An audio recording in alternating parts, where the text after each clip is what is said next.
Para calon profesional, para profesional muda dimanapun Anda berada, selamat bertemu dengan saya Justinus Sohailruman dalam acara Professional Development. Pada kesempatan ini, saya akan mendiskusikan topik tentang kewajiban perusahaan kepada karyawan. Ya. Ada beberapa kewajiban etis atau kewajiban yang dapat dikategorikan sebagai sebuah kewajiban etis yang harus dilakukan, yang harus ditunjukkan oleh perusahaan kepada setiap karyawannya.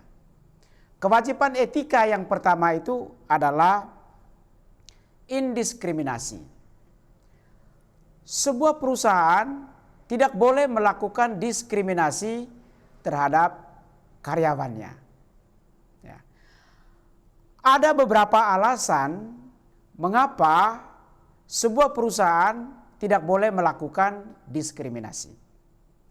Alasan yang pertama adalah alasan atau argumen yang berasal dari utilitarianisme. Kita semua tahu bahwa salah satu prinsip utama dari utilitarianisme adalah the greatest happiness of the greatest number. Artinya kemaslahatan terbesar untuk sebanyak mungkin orang. Nah, bayangkan kalau sebuah perusahaan melakukan diskriminasi. Misalnya merekrut atau mengangkat seseorang karena temannya, karena orang yang seagama dengan dia, karena orang seetnis dengan dia. Padahal orang itu tidak memiliki kompetensi apa-apa. Apa yang akan terjadi? Yang akan terjadi itu adalah membawa dampak, membawa kerugian bagi perusahaan. Nah, kalau perusahaan rugi, maka seluruh karyawan yang bekerja pada perusahaan itu akan menanggung konsekuensinya. Dalam konteks seperti itu, para profesional muda, para calon profesional, para profesional perusahaan tidak boleh melakukan tindakan diskriminasi. Itu alasan utilitarianisme. Argumen yang berasal dari utilitarianisme. Lalu kemudian argumen yang kedua berasal dari deontologis. Ya.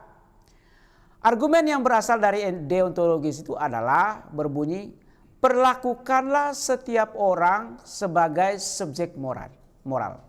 Perlakukanlah setiap orang sesuai dengan harkat dan martabatnya sebagai manusia. Artinya dalam konteks seperti itu, kalau kita melakukan diskriminasi karena ras, diskriminasi karena agama, diskriminasi karena suku, maka pada saat yang sama kita tidak menghormati harkat dan martabat karyawan kita sebagai subjek moral. Lalu kemudian alasan yang ketiga, mengapa kita tidak boleh melakukan diskriminasi. Yaitu alasan yang berasal dari argumen justice, keadilan. Ya, Anda semua tahu, pengertian keadilan, secara tradisional, secara klasik, berilah kepada setiap orang apa yang menjadi haknya. Ya, dan hak itu ada macam-macam karena dia berprestasi, karena kompetensinya, karena tanggung jawabnya, karena dedikasinya, karena loyalitasnya, dan lain sebagainya. Artinya berdasarkan itu kita memberikan tanggung jawab kepada seseorang. Bukan karena alasan-alasan yang berbasis pada identitas-identitas sosial yang lainnya. Itu alasan, 3 alasan mengapa kita tidak boleh atau perusahaan tidak boleh melakukan diskriminasi terhadap karyawannya. Itu kewajiban etis yang pertama yang harus dipenuhi oleh sebuah perusahaan. Ya. Lalu kemudian alasan yang kedua, kewajiban etis yang kedua dari perusahaan itu adalah menjamin tempat kerja yang aman dan sehat. Hal ini terkait dengan isu etis hak hidup orang.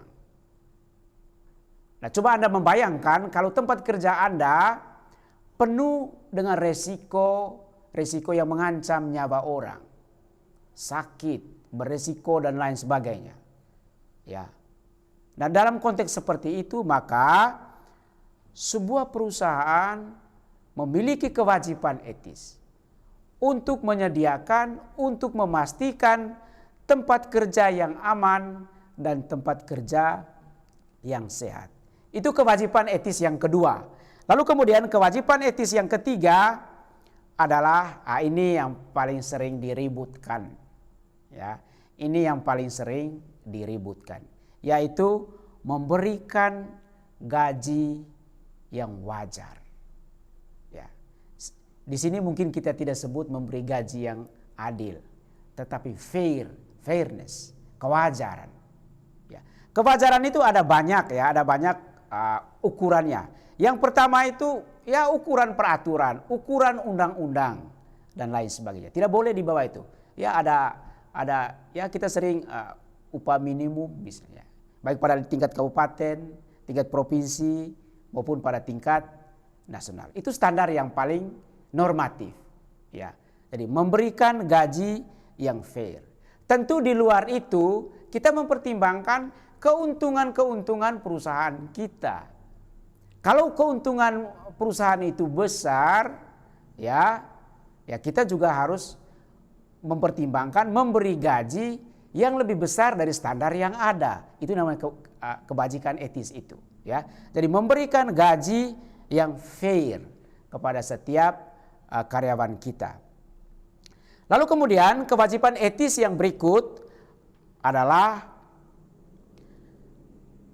sebuah perusahaan tidak boleh secara sewenang-wenang memutuskan kontrak dengan karyawannya atau memecat karyawannya. Ya, jadi sekali lagi kewajiban etis perusahaan kepada karyawan itu adalah tidak boleh melakukan sebuah pemutusan hubungan kerja secara sewenang-wenang. Ya, itu harus dilakukan menurut standar-standar hukum yang ada. Ya, standar-standar ketentuan normatif yang ada.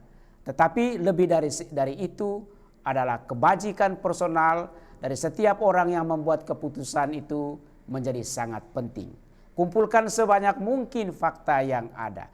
Pertimbangkan integritas kita yang akan membuat keputusan kepada seorang karyawan.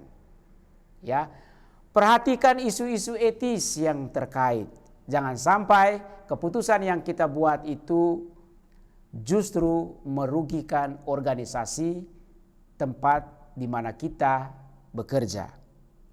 Ya, para profesional muda, ya calon profesional, ya dimanapun Anda berada, ya demikian saja presentasi saya pada saat ini dalam topik kewajiban perusahaan kepada karyawan. Sampai jumpa pada topik-topik berikutnya, masih dalam acara yang sama, Professional Development. Salam dan sampai jumpa.